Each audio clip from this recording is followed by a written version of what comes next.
Boys are back on a Monday. Welcome in. It's the PHNX Cardinals podcast, your premier Arizona Cardinal podcast. Like and subscribe. Leave us a 5-star. Become a diehard. We welcomed over 30 plus new diehards over the weekend. It's never a bad time to go to PHNX.com. Go PHNX.com. Become a diehard. Join the community with myself, Johnny Venerable, my phenomenal co-host, Mr. Brack. Good things happening for our Redbirds here off a bye week. That's right. You're too kind. Yeah, excited about the new crop of diehards getting into the Discord where we're releasing little sneak previews of some videos, which is fun, giving people a little glimpse of what's upcoming on the YouTube channel. Of course, wherever you find podcasts as well. We just like to give, and we appreciate everybody who's joined this PHNX Cardinals community, this PHNX sports community. Excited to continue to bring the best coverage in the Valley. Especially in regards to this Arizona Cardinals team, which is in the home stretch, Johnny Venerable. 4 more games. Kyler Murray, Jonathan Gannon, and crew before this team gets a massive facelift this offseason. I love a good facelift. Cut me up. Let's do it. But before we talk about our precious Cardinals, we're actually going to lead the show today with another NFL franchise. We love to grave dance on the show, do we not? It's one of our favorite things to do. And I said before the season, well, it hasn't transpired in terms of win-loss. The easiest team for regression had to be the Philadelphia Eagles, losing both coordinators. You've got a head coach that doesn't specialize in either side of the ball. Sure, they upgraded their roster. They've got great players left and right. Well, look at their defense without Jonathan Gannon. They were again embarrassed on national TV for the second consecutive week, and the defense was the main culprit, Brack. For the 6th straight week, they've been one of the worst, if not the worst, statistical defense in the NFL. So much so, Bo, Twitter streets are great during games like that last night. That's why I will never, ever, ever quit that app. They'll have to force me off it. That Eagle fans going out there, heads up to my guy Joel, pointed this out. Yeah. Basically saying, like, I'm sorry, JG. I'm sorry, Jonathan Gannon, that you gave up 24 points to Patrick Mahomes in the Super Bowl. Maybe those 70 sacks last year, those 17 interceptions, they weren't all bad. Yeah, not too shabby, right? I thought just all JG did was roll the football out into the field. Yeah. And just made a starting lineup, and he barely even did that. No, that's according to the Philadelphia Eagles fans who were looking for a reason why Patrick Mahomes and the Chiefs and the refs beat him in the Super Bowl last year with that, final. I mean, speaking of, a trendy topic, is a non-call in this, or a call in the Super Bowl that the Chiefs got, and it benefited them winning the game in a, 35-35 at that point. Yeah. And you get the hold on James Bradbury, and then now last night they get the offsides or from Tony, who was also had made a big play in the Super Bowl as well. But yeah, Philadelphia, it was only a matter of time. It was pretty much inevitable that they were going to cannibalize each other. That's how they roll. I mean, they look for a scapegoat of sorts when things don't go their way, when things aren't just 100 with them, when things aren't just like operating at a perfect percent, they lose their mind. They fired Andy Reid. They fired Doug Peterson, and they booed Santa Claus. They tried to keep Jonathan Gannon. This is important context for all, the keyboard warriors at home in Philadelphia saying we wanted to get rid of Jonathan Gannon. Good riddance. No, your owner tried to make him the highest paid defensive coordinator in the NFL, despite what you may think. 70 sacks, 17 interceptions, 14 total points allowed in the postseason. I had some Joe Blow earlier this year say they were going to be much dramatically better without Jonathan Gannon and his soft cover 2 defense. How's that working out for you? By the way, the cherry on top is the Eagles didn't approach Nick Rallis to take over. You know what? Nick said, I'm good. I'm going to head to Arizona. And so much so, I did a little digging Ooh, on, the statistics, always working, always grinding. The Arizona math. Cardinals, if we could see it, Damon Dog, are differentiated by 18 yards in total defense. Look at that. The Cardinals are 23rd in total yards allowed. The Eagles, 22nd. The Eagles that have, I don't know, multiple first rounders on their defensive line, Darius Slay, right, and Hassan Reddick, and all these star players. Remember, they were going to recreate Georgia's defense with their front seven. How's that working out? Meanwhile, outside of Budda Baker and Jalen Thompson, the Cardinals are starting like 20 rookies and a bunch of XFL practice squad players. And they are broken apart by 18 yards. By the way, with the Cardinals defense, I would think is on an upward trajectory. Did a nice job against the Pittsburgh Steelers. Probably should have won some games, but the offense held them back. The defense is the bright spot of this team right now. It just goes to show you the grass isn't always greener. I'm going to tell you right now, I'm going to go on the record.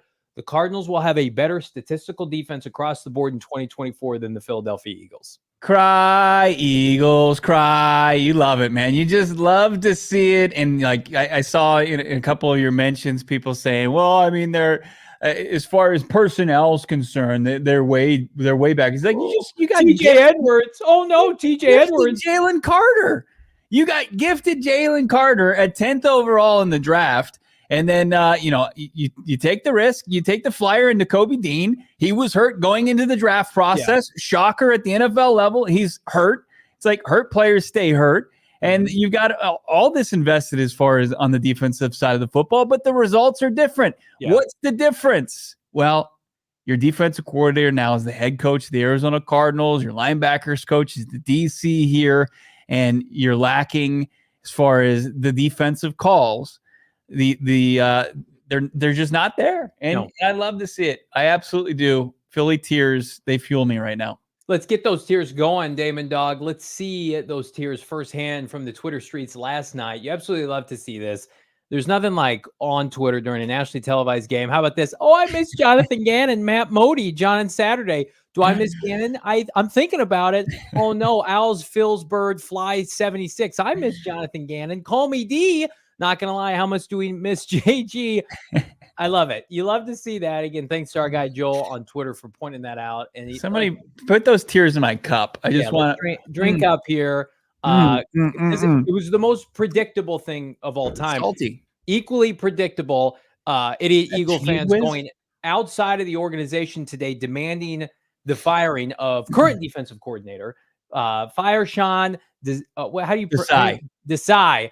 And some trash cans to represent no play Slay, which is hilarious. I love this guy's in full uniform too for our audio listeners. I feel like this time of year, two things are true. Santa Claus is coming to town, and Eagle fans are demanding that a coordinator and or a head coach be fired. I mean, unbelievable, that sign.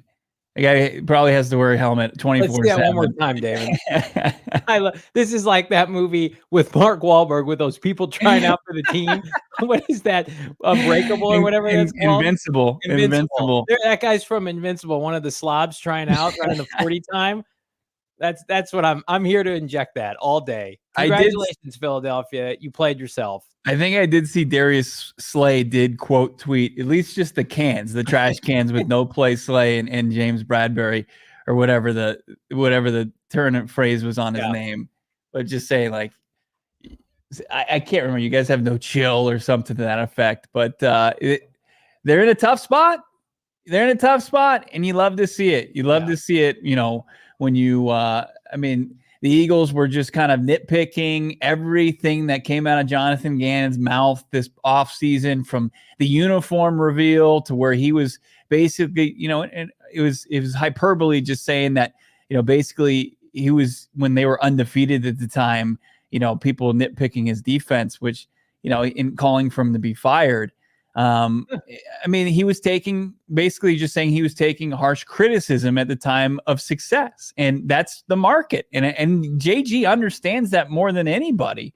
And I think he's excited to be out of there. We were at the combine. We've told this story before, but it bears repeating. And Gannon spoke at the combine, and the way it works is anybody can go up to any kind of podium booth and ask questions. This probably shouldn't be allowed to ask questions to the coaches when they're made available, right? We knew Gannon was going to be available. We were in the front row, poised with Cardinal related questions. I don't know, because he's the Cardinal head coach. And you had like 6 or 7 Philadelphia media members that know him by first name because they've covered him for the last couple of years, peppering him about defensive personnel or schematic questions about the Super Bowl. And Gannon, to his credit, like answered like 2 or 3 of them. And he's like, guys, I'm sorry, I'd like to fucking move on and talk about the Cardinals here. That's why I'm here at the Combine. It was not only the fan base, it was the media that went after Jonathan Gannon. It would be like the equivalent of you their fan base. They're playing to their listener readership. That's true. Viewership. Do what you got to do. Hustle out there in those streets of Philadelphia. But it'd be like us, the equivalent of like when the Cardinals went to the Super Bowl and they lost to the Steelers, dogging like Todd Haley when he got the Chiefs job. Hey, Todd, you didn't do well enough against the Pittsburgh Steelers defense, or you didn't score enough points in the regular season. No, you commend somebody. I don't know, for having it. That was an historic defensive year for Philadelphia. You got to play who's in front of you. And people say, we're going to grade on a curve because they played the Giants and they played 3 quarterbacks in the NFC Championship game in San Francisco. No, actually, they were winning the halftime at the Super Bowl. And then they had a defensive lapse 1 or 2 times. And then they had a punt return touchdown. It just shit happens, man. It's tough. It's tough. Well, the punt, it wasn't the touchdown, but it put them deep inside, the Eagles territory. And there was wasn't there a fumble at one point too from Jalen Hurts, who was untouchable, and you couldn't blame him because he was a statistical darling. And if you just look at the box score, he looked great. Yeah. But overall, it was a team loss. I mean, everybody, especially a market like that, if we're going to look, just like when the Diamondbacks beat the Phillies in the playoffs, they were looking for reasons why the job didn't get done. And they're going to pinpoint somebody, and then they're just going to completely just trash them. So, but whatever, spirited, they're spirited. That's one thing I can give them. I mean, they're a rambunctious crew. They love their sports. And, I like a nice passionate bunch, but sometimes it's a bit overkill. If you can't be realistic with things, if you can't look at that second half and realize that it doesn't fall on Jonathan Gannon's shoulder, or it doesn't all fall on Jonathan Gannon's shoulders. I mean, you're outside your mind a little bit. I just think that as far as, the Tony touchdown, where he was wide open, you can look to the call, and I'm sure Gannon will probably take some of that on his shoulders. But for the most part, like his defense, what you were asking for them was to pitch a shutout when their backs were put up against the wall, and not one, but a couple times. And like their personnel, I would argue, is more talented than they had last year. Yeah. Like they've been infused with. They lost the 2 middle linebackers. They lost TJ Edwards to a big free agent deal, and they lost Kazir White. To the Cardinals. And Kazir White was somebody they probably could have re-signed if they wanted to, but they drafted Nakobe Dean for that reason. They had him in the system. He was a pipeline guy. I mean, they want Reed Blankenship and company out of town. He was a standout under Jonathan Gannon. So we thought we'd grave dance a little bit at the top of the show. Now we'll switch it to your regular scheduled Cardinal coverage, as Bo was at the facility today with Jonathan Gannon and company. I would say the enthusiasm is high around this team right now, Bo Brack, because they enter the home stretch of just a month's worth of games remaining. They had some extra juice today, no doubt about it. And Gannon said that they had some pep in their step even before the practice field. They had a lift before he met with the media about 10:45 this morning, gave us some updates. They got a lot healthier. I mean, you look out there, like the only missing name was Hollywood Brown, as he continues to try to get back to at least health enough to practice a couple times a week. I think now the tally for Hollywood Brown in consecutive missed practices is about 6. And he couldn't even finish the Pittsburgh Steelers game. But Michael Wilson, Antonio Hamilton should be able to help in the secondary. We'll see what they do. Yeah, we'll see what they'll do as far as the secondary. They've been riding with some rookies so far. I mean, they had 3 starting rookie defensive backs in their lineup the last game against Pittsburgh. And Garrett Williams in the slot, and then you had David Wilson and of course Keitrell Clark. We'll see if Antonio Hamilton takes some snaps, and then Marco Wilson's still trying to work his way back. He's healthy, but I mean it was good to see 14 back out there. I think that I looked at it, and he hadn't practiced because he went down in a Friday practice, re-aggravating or kind of getting that shoulder banged up again on November 17th, going into week 11. So the only time we've seen Michael Wilson with Kyler Murray was in his debut, and he looked pretty good just with one game under his belt with Kyler. So we've been kind of deprived of that a little bit. So hopefully they can get him back out there against San Francisco, who Wilson, that was his best game of the year of his career so far with those 2 touchdowns. Well, Antonio Hamilton is probably a welcomed addition for a couple different reasons, but especially like how physical and experienced the wide receiving core is suddenly for San Francisco with Deebo Samuel and Brandon Ayuk. Like they're going to need every piece that they can have to throw at them.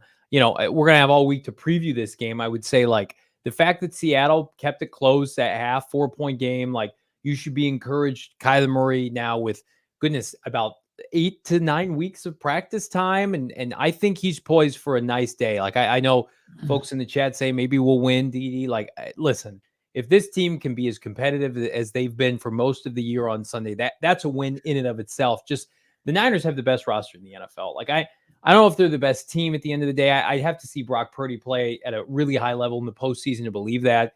But like, don't get it twisted. Like this is the deepest team in the NFL. They have the most high-end talent. They've built it the right way.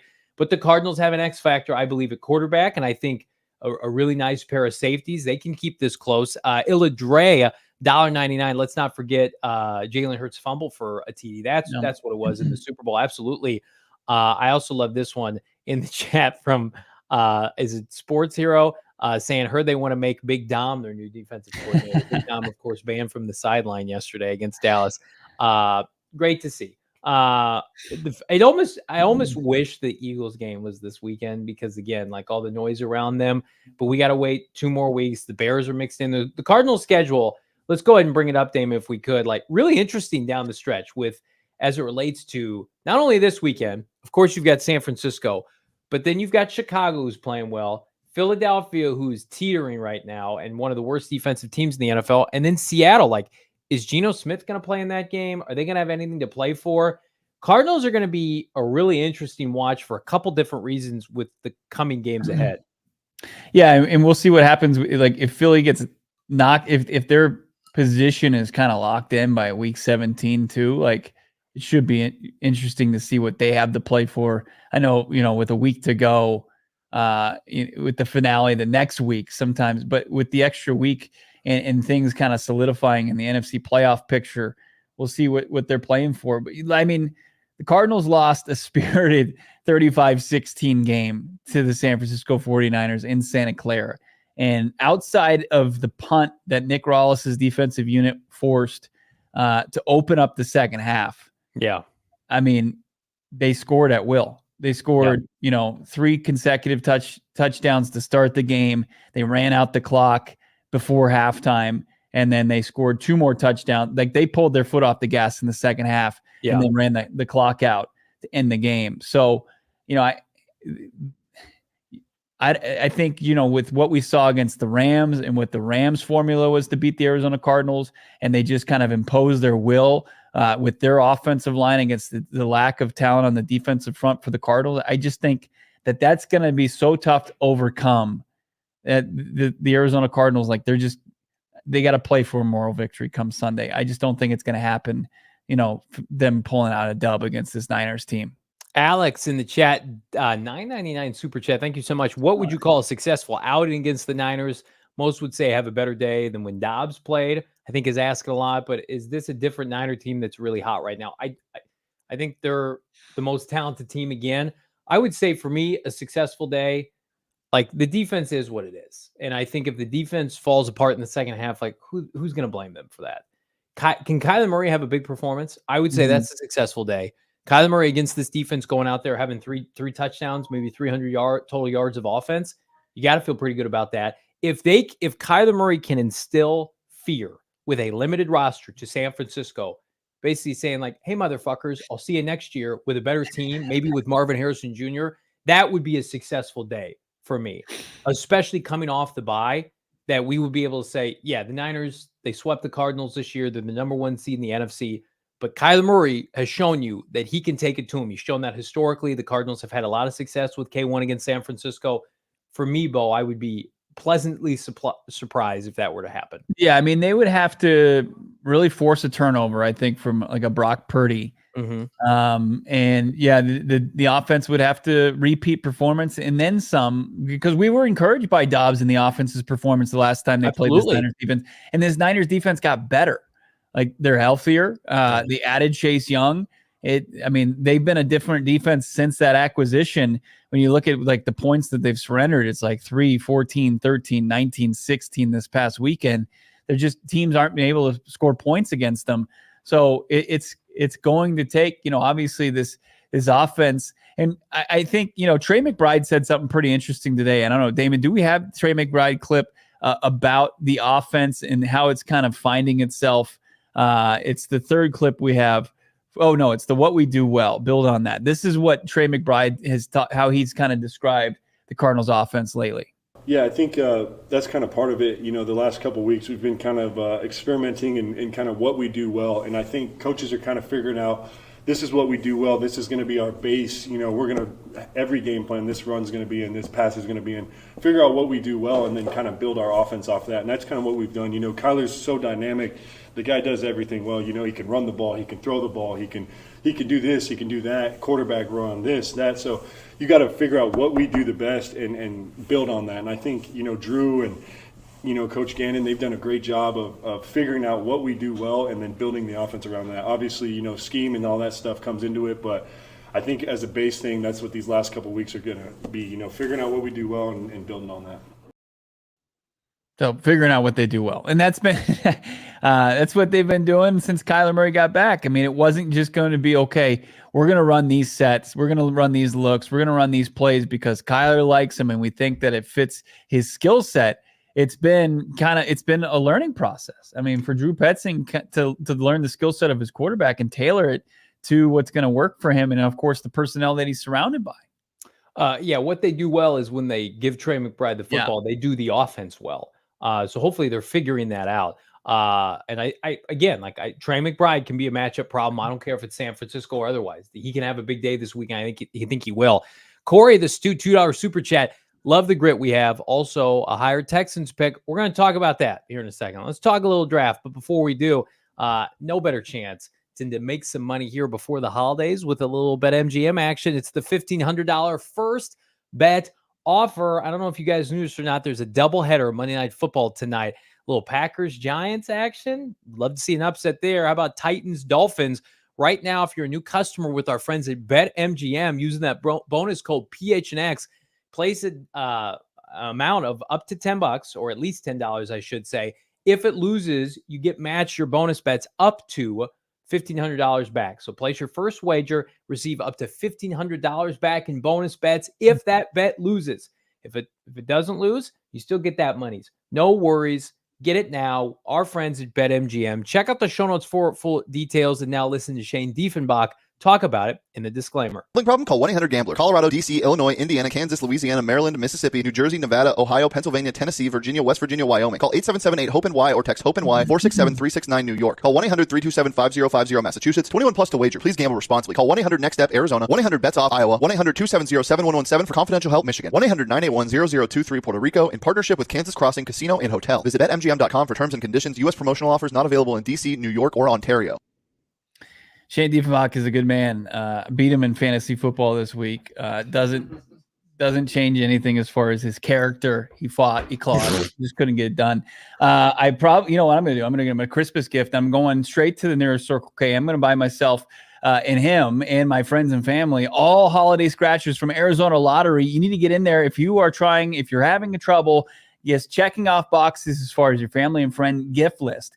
Look no further than holiday scratchers from the Arizona Lottery. It's the best last-minute shopping thing you can do for yourself. It's easy. It's the perfect gift. Everybody has a blast. Sit around and just scratch away. Make a mess on your table, your coffee table. Get your lucky coin out and make some money. Top prizes up to $500,000. And get this, the holiday scratchers, they cost as little as $1. $1. That's it. Tickets, they make the perfect stocking stuffer, great white elephant gift. Go out, buy your holiday scratchers today. Find a retailer like our friends at Circle K near your ArizonaLottery.com. Got to be 21 years or older to play, of course.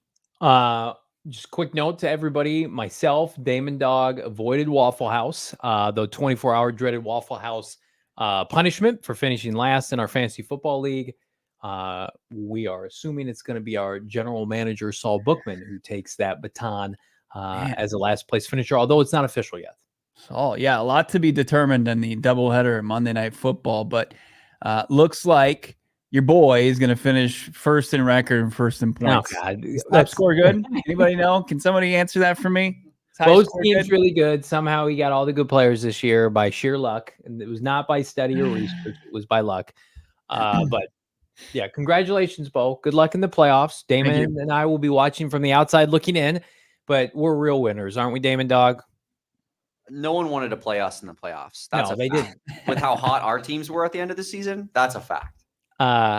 What else is a fact is we save ourselves from food poisoning and all kinds of ridiculous consequences of going to Waffle House for 24 hours. So no live Waffle House for this podcast, which may or may not be upsetting to some of you. All right. What's not upsetting to me, Bo, it was nice to kick back yesterday, watch a little football without the pressure of the Arizona Cardinals. Although I love them, sometimes it can be a tough Sunday, especially this year. What was not tough was watching the Houston Texans get thoroughly blown out by the New York Jets. Jets, Jets, 30-6. They blew out, I don't know, one of the hottest teams in the NFL, the Houston Texans. And you don't love to see this. CJ Stroud leaves the game with a potential concussion in the fourth quarter. His situation's in doubt ahead of this weekend. And as a result, that pick with a bunch of other wins from other contenders in the AFC moved Houston. I think they were at like 22 at one point. They are back all the way down to pick 15. 15 for the Arizona Cardinals in the first round, while subsequently the Arizona Cardinals remain at pick 3, and one more win by New England will put them at pick 2, Bo.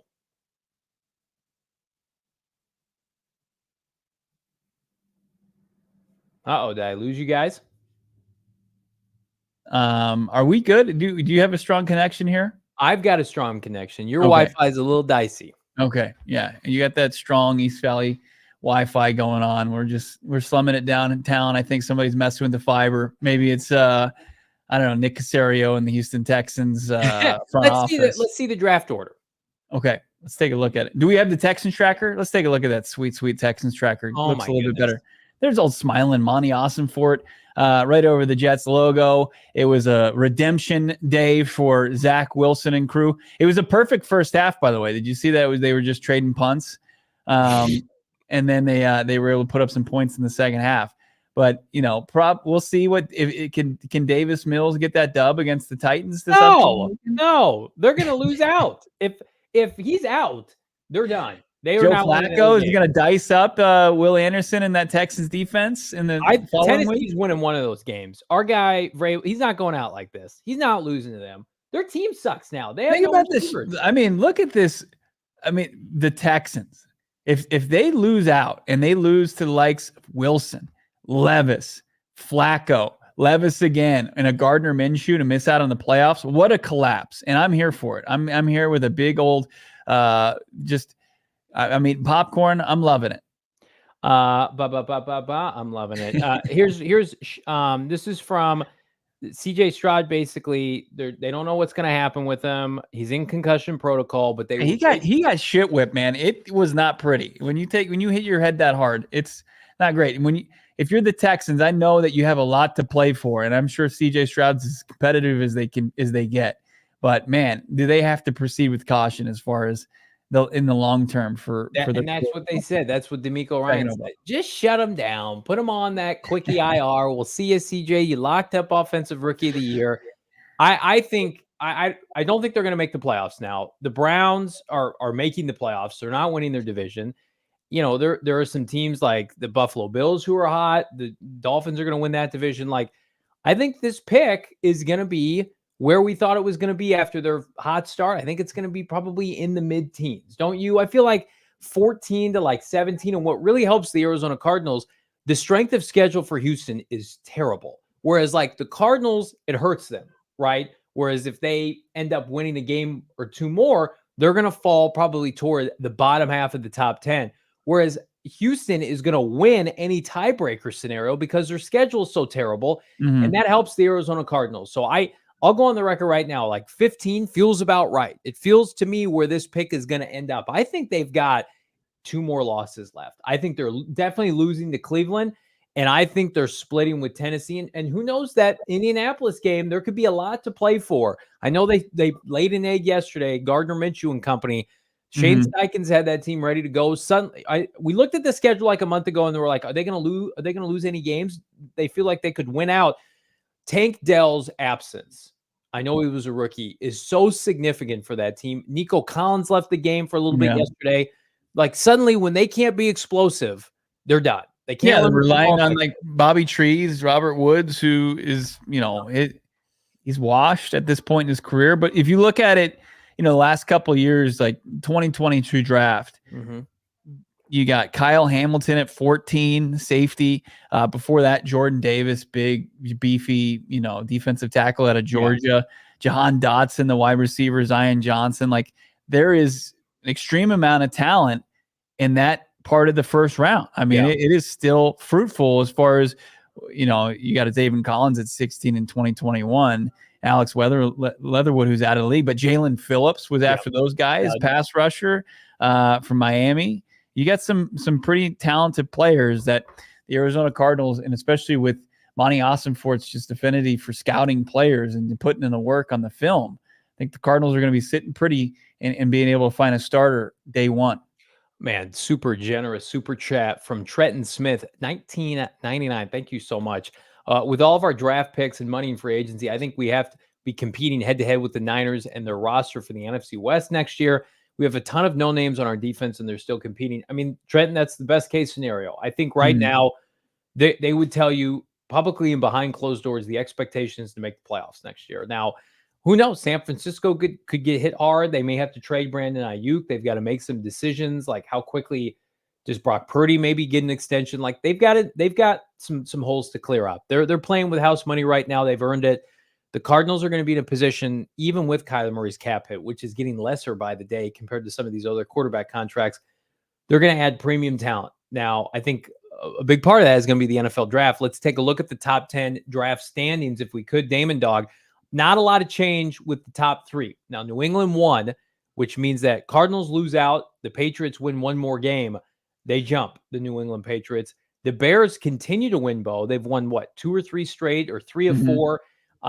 Very foolish of Bear fans. I'll get to that here in a second. Basically clamoring to keep Justin Fields and go Marvin Harrison Jr. first overall. But Titans play tonight. Giants play tonight. That could be beneficial for the Cardinals. The Commanders, to me, feel like they're destined maybe to lose out. But how do you assess this top 10 right now that now suddenly includes the LA Chargers? Yeah, I mean, it gets tricky both ways, right? You get too high up in the draft, you put yourself in a position to where, you just take Marvin Harrison Jr. There's this conversation about, like you mentioned, with Justin Fields, do they move on with Justin Fields, which they would have to make a decision on his 5th-year option next offseason. Right. Going into your 4th year, you're usually like negotiating your big money contract extension. How do they approach that? Or do they just say, hey, we're pivoting and we're taking Caleb Williams? Drake May made it official today, declared for the draft. So he's going to be one of the options.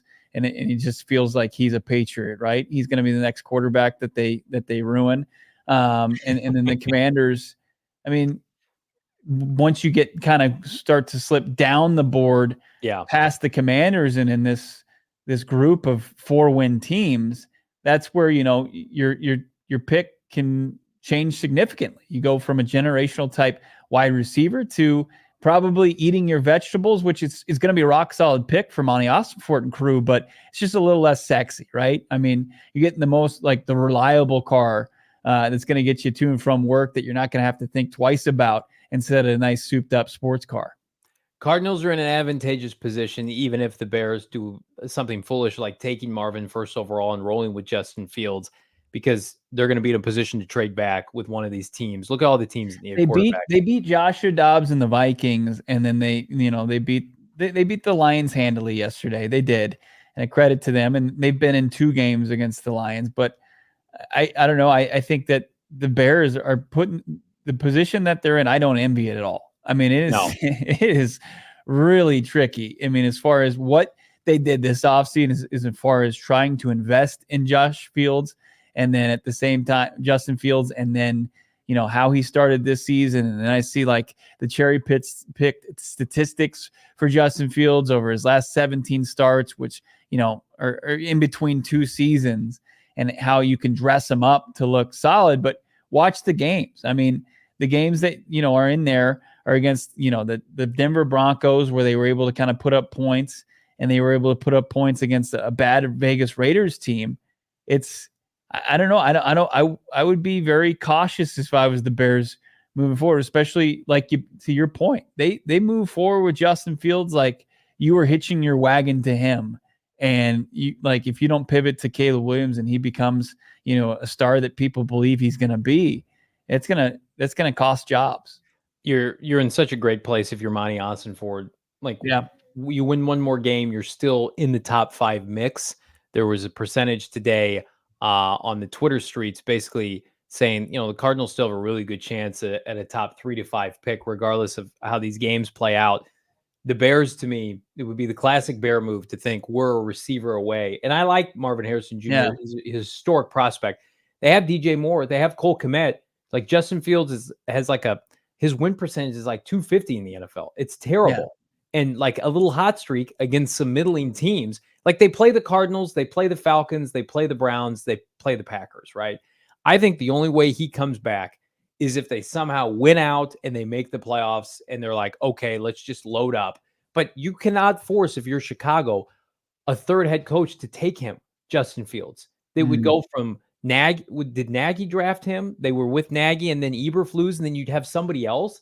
I think Jim Harbaugh's taking Justin Fields when he can have Caleb Williams on a rookie contract. So the only way I think, and I don't think it's a guarantee even if Eberflus comes back that he's their quarterback, but again, if you're the Cardinals, let's say Chicago does take Marvin first overall. Let's entertain that conversation for a second. New England's picking 2. They're going to pick Caleb or Drake May, whatever their preference is. That's assuming they don't beat the Jets and the Cardinals leapfrog them. So then you're the Cardinals, and suddenly you're picking 3rd, and a team like Washington, the Giants, the Titans, the Vegas Raiders, the Jets, the Falcons, they're all behind you, and they're starting to clamor. We want one of these quarterbacks. Could you pull off a mini trade like last year, trade back a couple spots, still get a top tackle, still get a top edge rusher? Like I saw somebody in the chat earlier basically say like our draft that we did last week with the trade down situation was best case scenario. I think a lot of people are warming up to the idea, more assets, more resources, more second rounders, a future one.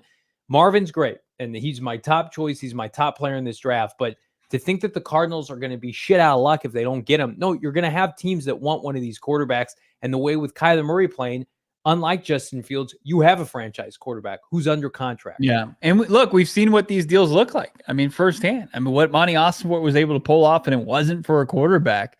Let's pull up the draft rankings right now. I guess the draft order, please, Damon. I mean, I don't even know if I'm talking to the Commanders. I'm making them sweat it out, and if they want to move up one spot, like they're gonna have to pay a premium for it. It's not just like, hey, swap second rounder. No, you're paying to get up to that spot. Just like the Giants, you're giving a future one. Just like the Giants, the Raiders. Well, probably not the Raiders. They'll probably move forward with mustache kid O'Connell.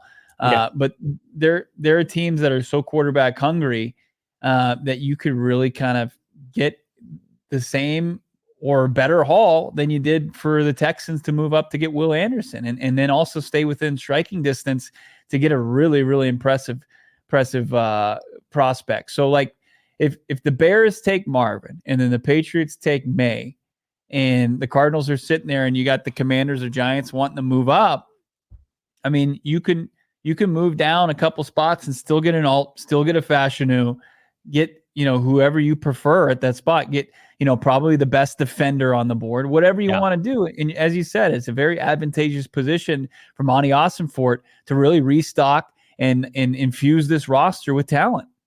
I like this comment here from Tim. Build a team, not a one-man band. And again, I think like Marvin Harrison Jr. is a Larry Fitzgerald, Calvin Johnson type of prospect. I don't want to discredit that. But I also watched this team go into Pittsburgh, put up 24 points easily, played the style of football that a lot of us have been clamoring for some time, running the football aggressive, a very accurate, smart decision-making Kyler Murray, and a defense coordinated by their head coach and Nick Rallis. That's that. I can get on board with that team because that team translates late into the year, goes on the road, and can win a lot of games. That infrastructure. Is it the best case scenario for a Super Bowl team? I don't know. You need players. You need star players to do that. But for this franchise to string together successful seasons, again, I go back to the example. Monty Ossenford and Jonathan Gannon were part of organizations that did not have the talent of Kyler Murray at quarterback and won division titles and had teams that were physical and ran the football and got to the playoffs consistently. Tennessee's a perfect example. Like, you can build a bully through the draft with line of scrimmage play. One of these tackles, Jerzon Newton, whatever you want to do. The pass rusher from UCLA is fantastic. The pass rusher from Alabama, we're going to see him in the Final Four. He's 20 years old. Like, do that. Load up the line of scrimmage. Draft as many offensive and defensive linemen as you can. Protect Kyler Murray. Maybe sign a receiver. Take a mid-rounder. Elevate. Continue to elevate. I think that Marvin Harrison Jr. would increase jersey sales, and he would increase fantasy value for this franchise. But, like, is it better does it help you win a division next year? Does it help you win a wild card as compared to another franchise tackle and a bunch of additional resources? You may be able to make the argument for the latter, that for next year, that's better for you, because we've seen how this team operates with a lot of picks. They use them. This is not Keim and Vance Joseph putting people on the shelf for 2 to 3 years.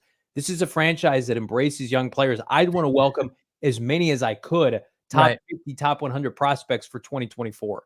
Right. And beyond. Like, if you can, they're going to be able to do a lot of work on this roster this offseason with the cap space and with the draft capital, but the work's not going to be done. Right. Yeah. And if they can set themselves up for success, and just get that going as far as, 2025, that they've got, some poor team that's going to be betting on a young quarterback draft pick for 2025. They could be back in the top 10, and it's not their own pick, and they're competing for a playoff spot in the NFC West, or a wild card spot, which is more realistic at this stage in the rebuild. I mean, that would be a great scenario. And it's real, like, I know Schefter had said it, and we had said it for the most part on draft day, that the Cardinals control this upcoming draft. But, between them and Chicago benefited.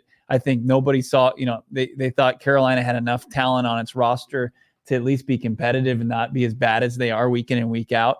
I mean, Brian Burns and, J.C. Horn and trading up for Bryce Young. I didn't think he was going to struggle as much as he has. Yeah. Brutal. Bad. The Arizona, like Chicago and Arizona, man, I mean, they can make things wild on the first round of on draft night. It's going to be. But the difference is Chicago, it feels like, even with this recent winning streak, has to use a pick on a QB. Like, we still feel like that's probably what's going to happen, like, assuming they don't win out. Whereas the Cardinals, their picks are for the roster. They're like, they have Kyler Murray. Right. Like, they have a quarterback that people feel good about. Like Fields, like, who would you rather be? The Cardinals with the same GM, head coach, and quarterback, or the Bears, albeit with the first pick, new GM again, new head coach again. You see they're sniffing around Eric Bieniemy, and then yet another quarterback. When's the last time a franchise quarterback has succeeded in Chicago? Like, they have the higher pick. The Cardinals have, it's crazy to say, the infrastructure to plug and play. They know what they like and what they don't like. Eberflus, I'm sorry, that guy, it's a little bit. He's a nice coordinator. He's not a good head coach. Don't you think we're going to learn a lot this week? Justin Fields and crew face Cleveland. Yeah. I mean, like, all the goodwill that they've created facing Dobbs, who got benched over the weekend and turned the ball over 4 times against them, and they didn't score a touch. Like, don't you think, like, Cleveland could really serve them a humble pie?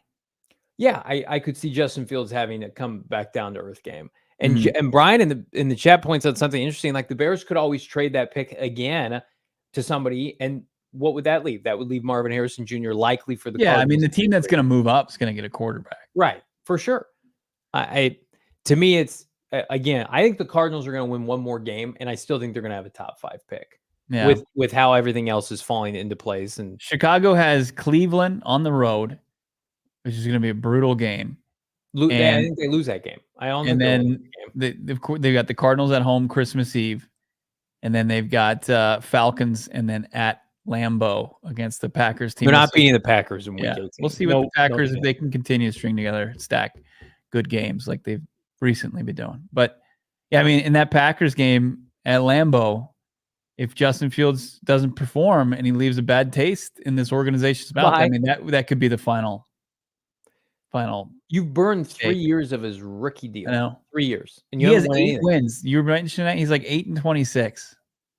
I see. I don't know Eddie in how the you're chat just like, saying that oh, these are pretty stats. Like they've won 8 games in 3 seasons. they're celebrating. I love our friends at CHGO, Greg Braggs and company, saying, basically like looking on the outside, looking in for the playoff chase, excited to be in the hunt. Like this was the team's over under this year was like 8.5. Remember that? Yeah. I mean, like they have. No one's disputing the Bears have some talent, and the NFC, the bottom of the NFC is terrible. Like look at the playoff picture. Like you should be competent. I think it's just too late. And you should be thanking your lucky stars that the Panthers made an egregious decision to hire Frank Wright. That roster was in no position to support a rookie quarterback. You're going to benefit from that. If you have a gifted blue chip quarterback and you punt, albeit for a wide receiver that I think is generational, you're an idiot franchise. It's like the same conversation. If the Cardinals had the first overall pick and Kyler Murray was playing like Justin Fields and they were losing games, they wouldn't take Marvin. They would take Caleb Williams. Yeah. That's irrefutable. Irrefutable. Yeah. It's crazy that they continue like this vicious circle. Like he's thrown for 3,000 yards in his 17 games. That they've kind of picked out here, his last 17 games up to this during this stretch. And like they're impressive numbers for sure for Justin Fields, but I mean, it's still 1,000 yards short of 4,000, which we know the stat. Like Bears quarterback's never thrown for 4,000 yards in the history of the franchise, which is absolutely wild. Also hurt a lot. He's missed time each of the last 2 seasons. Like, you're a new head coach of this team. Eberflus is going to get fired. I think we both feel like that. Is somebody who's signing on going to hitch their career to Justin Fields on his 4th year of his rookie deal, and you got to make a decision on his 5th year option? No, they're going to start over. They're not taking Marvin Harrison Jr. being a Chicago Bear. They would have miracle work that Harbaugh did in resurrecting Alex Smith's career and getting Colin Kaepernick and taking him to the Super Bowl. Like, I don't think if he gets in there, he's not going to be like, well, I'm going to take 1 year of Justin Fields and then see what it is. He's like, no, you're going to pivot to a new quarterback who's going to be on a fresh new deal. This quarterback class is infinitely better than last year's. It's 20 times better than when baby hands Kenny Pickett came out. It's the best quarterback. Benjamin Albright, friend of this program, who's as tapped in as anybody, he told us face-to-face at the Combine, the Cardinals are not taking Will Anderson Jr. Came on Twitter over the weekend. I retweeted it, said 3 quarterbacks are going top 5 easily. Jaden Daniels is going to be a top 5 pick, which is fucking wild in and of itself. We haven't even time to break that down. But like Cardinals are going to be the benefactor. 3 quarterbacks in the top 5. Marvin, and pick your tackle. Arizona Cardinals. Pick what you want. It's just like you go to a buffet, man. Eating good. Jaden Daniels is Jalen Hurts without the leadership qualities and isn't as physical. And he's a little thin for me. Those aren't. Yeah, that's not a ringing endorsement. Like he's Jalen Hurts, but take away like his best qualities. What Brian Kelly did with him was sensational, and give him all the credit in the world that he went into LSU and the SEC and kicked ass and won a Heisman Trophy. But like, what franchise could support Jaden Daniels right now? Like to have success early on? None of those teams we just saw. Like it would have to be a team like trading up for somebody. Somebody's really going to hurt themselves, man. And I root for players. I want players to do well. I just don't see it. Cardinals, just sit back, count your chips, count your draft picks. Roll with Kyler Murray. Roll with Trey McBride. We're going to hear from Trey McBride here in a second. But first, I want to tell everybody about the inner circle of Circle K. I made a drive this weekend. I'm going to tell you about that later on in the show. It was a lengthy drive, and you bet your bottom dollar I stopped at Circle K before I went anywhere to make sure I got my best selection of premium gas at not a premium price. How about joining the inner circle right now? Pizza, coffee, ice cold fountain drinks. I'm saving on all of them, on top of saving 25 cents per gallon on my first 5 fill-ups. You join the inner circle today. What do? You download the Circle K app. Terms and conditions apply at participating locations. Visit CircleK.com, Bo, for more details. And if you're looking for something to bring to your next holiday get-together, how about from our friends at Wink and Countdown? And we're giving you an opportunity to save some money while you purchase it. Wink and its sister product, Countdown. You got Wink seltzers. I mean, seltzers are all the rage right now, but this has a little twist to it. It's THC. It's not alcohol, so it's a non-alcoholic drink, but it's got the THC, and it's not going to get you too messed up or anything. It's actually got the perfect amount of THC. It's just got a wink of it. It's going to be perfect. Make you chatty as you want, and just like you be kind of the life of the party. I don't know if that's the ringing endorsement you want, but Wink, it's a rock solid seltzer that everybody enjoys. Great flavor, and you can buy it direct. Get it to your doorsteps at drinkwink.com, DRINKWYNK.com. Product THC and CBD in each can, comes in 2.5 and 5 milligram cans. Online, 0 sugar, 0 calories. They come in a variety of flavors: mango, lime, black cherry, just like, your run-of-the-mill seltzers. But it's the THC, it's the CBD, it's not the alcohol. Buy them 12 and 24 variety packs right now, and you use the promo code PHNX, you get 50% off. An additional 50% off. You're going to cut the cost in half by going to drinkwink.com and using the promo code PHNX. Also, check out what they got going on in dispensary stores only. Their sister product, Countdown, in 25 milligram and 50 milligram cans. They're you got to be 21 years or older to buy these bad boys, and you can find them in your local dispensaries. Find out more, and let's count down to 2024 together with Countdown and Wink at drinkwink.com. Dane Brugler of The Athletic does a great job saying a lot of teams have, or some teams have, Drake May of North Carolina as their top quarterback on their board. So it'll be interesting to see, is Chicago that team? Is New England that team? We're going to find out more. Drake may or may not be a bust. We're going to find out during his NFL career. We don't root for anybody to fail here. Kyler Murray back on the practice field today, looking good, throwing to Michael Wilson, throwing to number 85, Trey McBride. You posted a great clip on the PHNX Cardinals Twitter.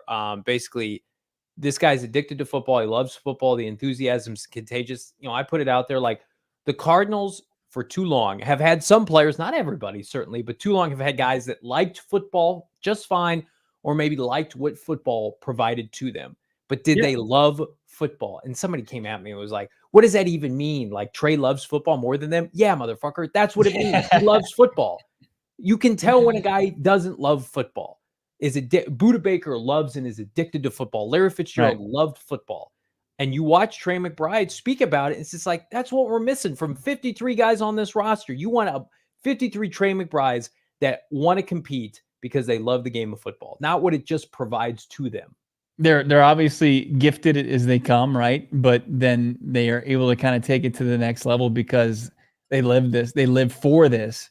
He was talked about just how he kind of can't contain himself sometimes on the field, and this was Trey kind of talking about how he conducts himself on the field, and sometimes his quarterback tells him even chill out. Here's Trey. Yeah, I'm just an animated player. I'm an emotional guy. I love this game, and when I'm out there, I make a big play. Sometimes I can't control myself. I just freaking geek out. I don't know what the heck. I just go crazy sometimes. So I don't know what goes on in my head. Sometimes I just start going crazy. Even Kyler's like, dude, you got to chill out. So, he's telling me in the huddle, like, Trey, come on, man, settle down. But I just love having fun, man. And when I'm out there making plays, I energy, that juice. Some of the guys tell me how fired up they get seeing me like that. So as long as I can bring other guys with me, get everyone pumped up, that's my main job. I just want to have fun out there, and having fun is making big plays like that. Kyler Murray, Buda Baker, James Conner, Trey McBride, like the shift. Jalen Thompson. Yeah, Jalen Thompson. You could throw DJ Humphries in there, but less as far as, and you'll see it pop up real soon. Paris Johnson Jr., I think, is going to enter the equation as far as just the leadership, being able to do it with their play, and then also do it with just how they conduct themselves in the locker room. The Cardinals have some budding stars as far as that goes. His enthusiasm is contagious, and that's a cliche to say, but like, listen to that dude. You wouldn't run through a wall for that guy right there, number 85. I mean, he's the best tight end they've developed in 20 plus years, and he's fired up about playing for a team that's got 3 wins right now, and he's competing his ass off and undressed the Pittsburgh Steelers in their secondary for 4 quarters. Like, it's the best parting gift Steve Keim ever gave this franchise, was taking a chance on a guy from Colorado State that had fallen in the second round of the NFL draft. And Cardinals now, I mean, he is a cornerstone building block player. Like, the Cardinals, as you just mentioned, they've got a handful of those guys right now.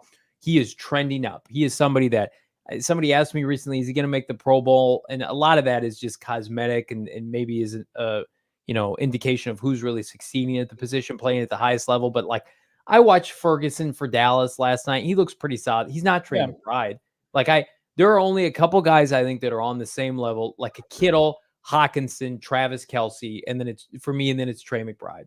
Like, he is in that top 4 to 5 category, best tight ends in the world that have a chance. Like, he's just scratching it now. Like, Kelce's on the downside of his career. Kittle's been banged up historically. Like, I think a lot of people conservatively are going to predict Trey McBride 800 to like 1,100 yards next year, more touchdowns, obviously.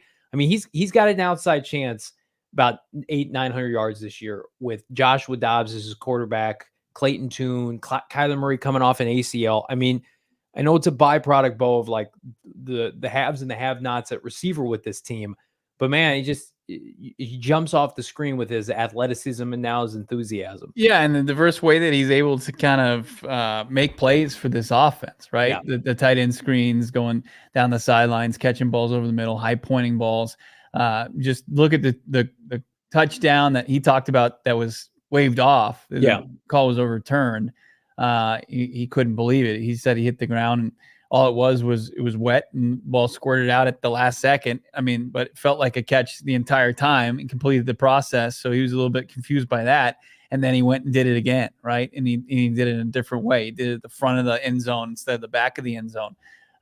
He's just he seems to be a complete package as far as that position goes. And it feels like that's necessary for teams to get to the next level. And it's not great on it's great on a 3-win team, but when he's making plays and the Cardinals are back in contention for a playoff spot, it's going to be such a mismatch that they can utilize once they kind of figure out their wide receiver core and their offense going forward. So Trey McBride, you can just check that box off. And people are they didn't know what to think coming out of training camp. He was dealing with different injuries here and there and missed some time before the season began. And then, the Ertz thing happened and he got IR'd with the quad injury and then ended up exiting and not returning to the organization.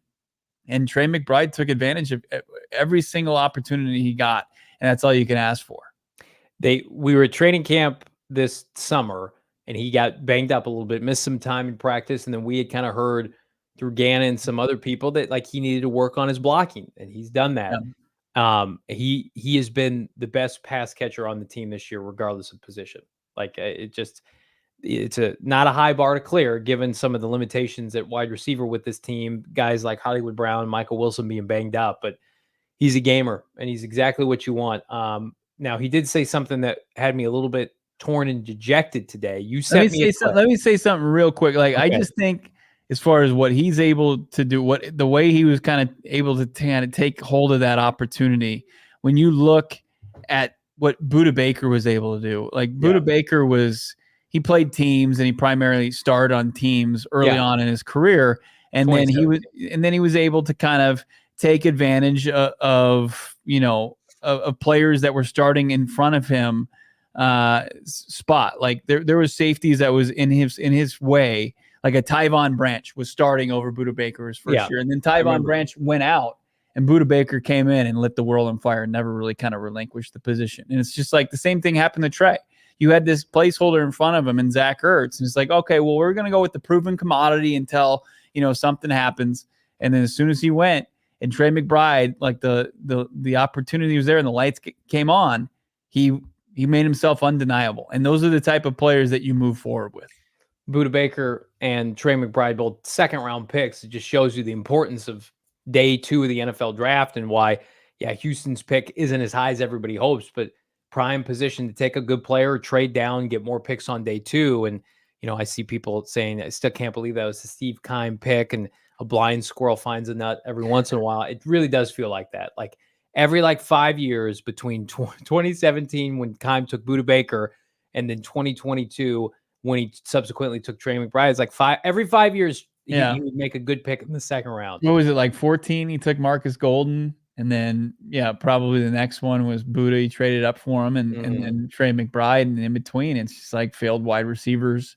Andy Isabella. You got Rondell Moore still on the roster. Bounced. I mean, that was Keim's best day though. Was day 2. He found Tyron. He found David Johnson, as you mentioned, Marcus Golden. Like, And then the outlier, of course, is Jalen Thompson. That was gifted to him in a supplemental draft. Jalen would have been, a top 50 pick. I think a lot of us think, had he not gone in the supplemental draft. I alluded to it. Trey said something else. You sent this to me earlier today. Let's roll the clip. I'm going to tell you why this is a little disheartening to hear. That's a great question. I hung out here for a few days, and then I actually got roped into going to California. I went to Disneyland for a day or two, so I got roped in there. It was a lot of fun. This weekend I went on Saturday, and it was fun during the week. Saturday there were so many people that I couldn't even hardly move, so I got overwhelmed pretty quickly and wasn't there very long. But it was a good bye week. It was good to recharge, get your mind off football for a little bit, but I'm happy to be back. So, like when you go out and your friends are like, I don't really have plans. I'm like, okay, I'll go out. And then you go out and you see your friends that have the plans and they basically ghosted you. That's what Trey McBride did to me and my family because newsflash, I was also at Disneyland this weekend. Damon, show the clip. My wife's going to kill me. It's a good picture of me, though. She got her eyes closed. The Venerable family was at Disneyland, California Adventure, the same time as Trey McBride. Trey McBride, McBride's maid. I was there ready to embrace them. I would have seen him walking around, but he ghosted me at Disneyland this weekend with my family during the bye week. Trey, how could you? Unbelievable, man. Put that picture back up. Poor Mrs. Venerable. You got her with the eyes closed, and then your son is like fading off. He's like, I don't want to be in this picture anymore. He's trying to squeeze himself out of the family photo, and there's Johnny just putting on his best pick. And you use this one. You had to add more pictures in this, and this is what you put producer Damon up to. Now, tell your wife that this was not Damon's fault. He did not put this picture up. This was your fault. All 100%. You deserve all the blame. I tried to download an app to open up her eyes, like an AI tool. Couldn't get it, so I just shot it to Damon. I just said, F it. You know what? We're going to run with this. You just took one picture? A family picture. We got some video. Most of them are just of the kids. Who was taking your damn picture? Like, did they think you had film on a roll? Like, you can take multiple pictures.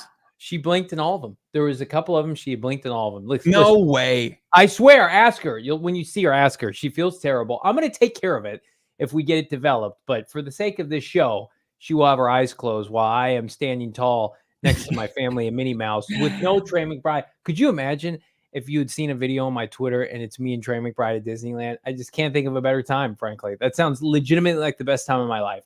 Me and Trey McBride running around hand in hand at Disneyland. Let me tell you about my best friend, just frolicking, saying hi to Goofy and all the Disney characters, riding the rides. Junior, Trey said he had to put his hoodie on. He was hiding from Johnny, LOL. Sharing a churro. Yeah, eating churro from each side like it's what was the Lady in the Tramp style? Trey, put me on your shoulders during the parade, during the Christmas parade. Joel's saying Johnny would look like Trey's child. Bring on the comments about height requirement for the rides. By the way, I make all the height requirements. Thank you. Thank you very much. I can do all the holding you in the Guardians of the Galaxy ride when it drops. Oh, Trey, let's get a picture. Splash Mountain, Trey. When the rides get a little too spooky for Johnny, there's big Trey McBride holding him like he's holding a touchdown pass from Kyler Murray. Thank you, Ben. I appreciate that. Listen, it was a blast.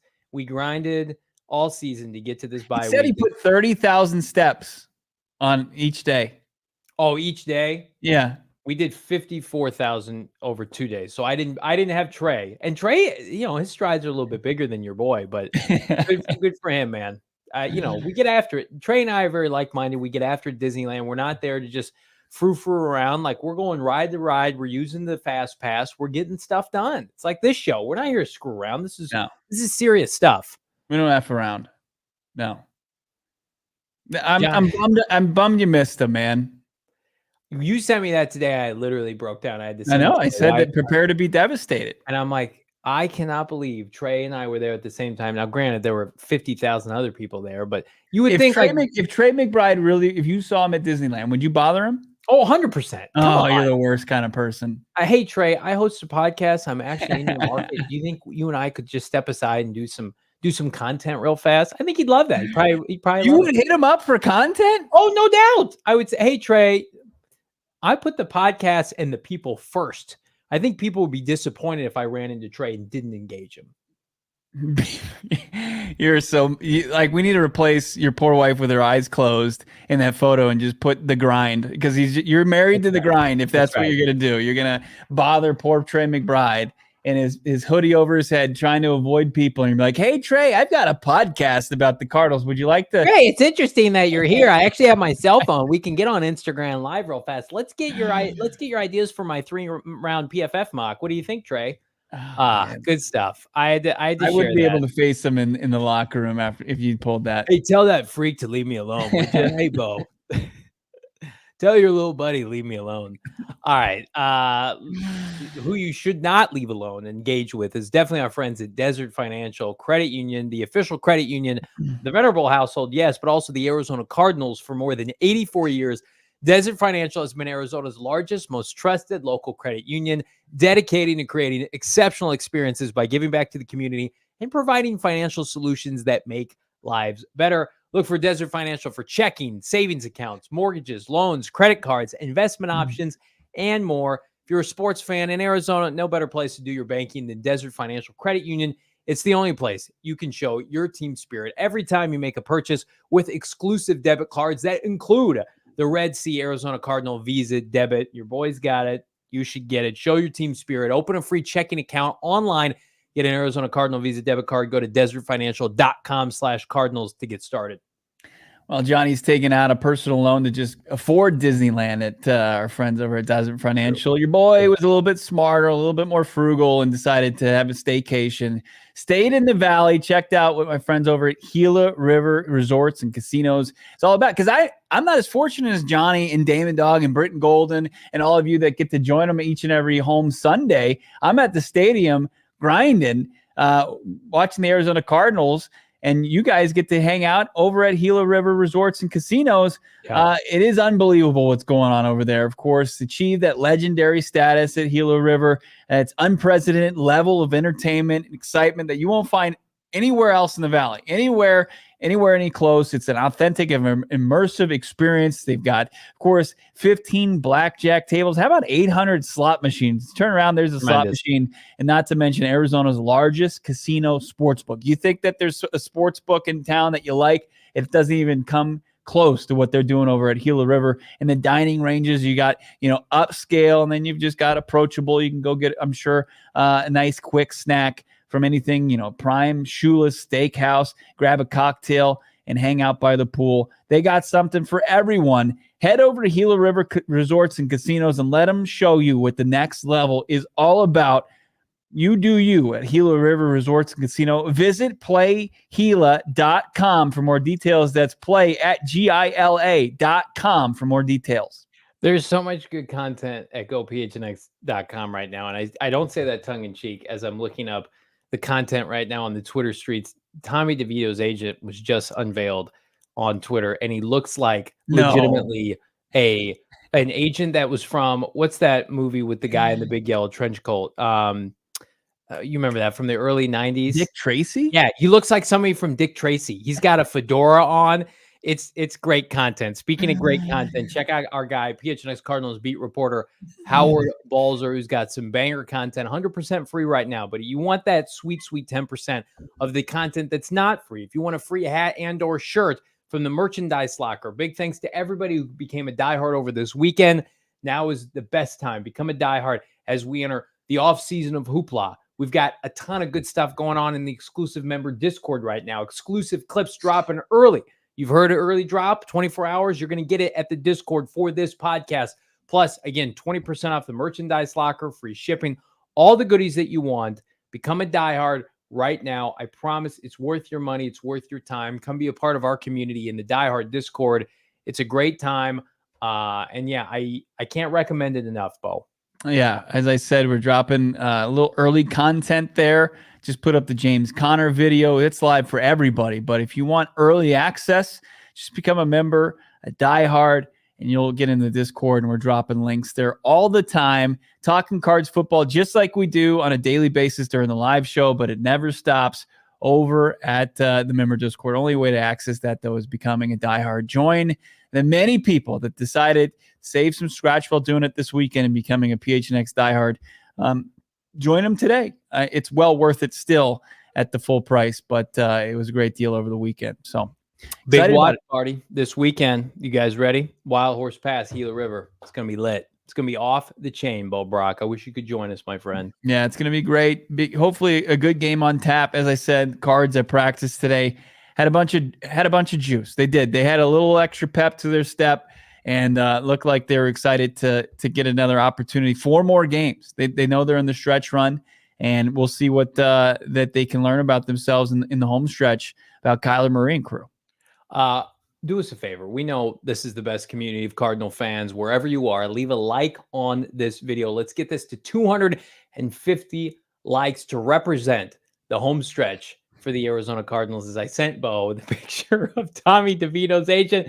It's very much real life. We're living it right now. Like and subscribe. Leave us a 5-star wherever you get your programming. Had a blast here on a Monday. After the bye, Bo, it's just getting started, my friend. That's right. My guy is the quarterback of the New York Giants. See, he's tops. He's tops. He's going to be tops in the league. See, he does. He looks like an old time mobster. What are we doing here? Oh man, it's so late in the show. I didn't send it to Damon, but like it's like a cartoon character. I'm all for it. Tommy DeVito, God bless you. Get a dub for the Giants. Push the Cardinals pick even higher. Like and subscribe. We are 50 followers away. PHNX Cardinals on Twitter to get to 10K. Help us get there. You be number 10,000. For Bo Brock, Damon Dog, I'm Johnny Venerable. We'll see you on Tuesday. We all silly like the mayor.